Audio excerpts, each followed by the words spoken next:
Di Kolaka Timur, Sulawesi Tenggara, saudara, seorang pria tewas seusai diterkam buaya. Korban bahkan sempat terlihat diseret buaya ke tengah sungai.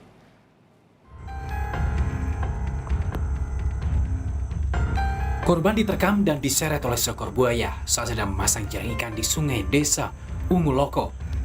Kami sengaja menyamarkan visual ini karena mengandung unsur kengerian.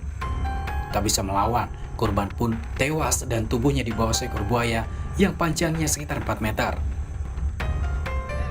Warga yang melihat kejadian ini pun tak berani menolong dan langsung memanggil bantuan.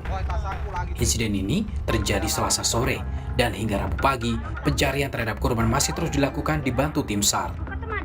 Bersama dengan warga, tim pencarian dibagi menjadi 2 dengan cara menyusuri tepi sungai serta menggunakan perahu karet. Untuk kronologinya sendiri Pak, ini korban kenapa bisa sampai diterkam Pak?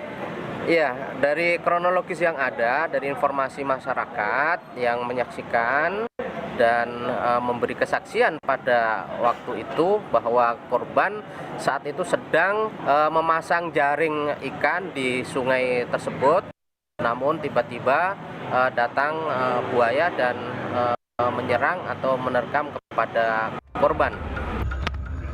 Pihak kantor pencarian dan pertolongan Kendari melibatkan TNI Polri serta BKSDA untuk mencari korban.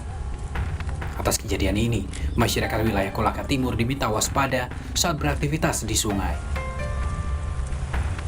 Muzakir Aziz, Kompas TV Kolaka Timur, Sulawesi Tenggara.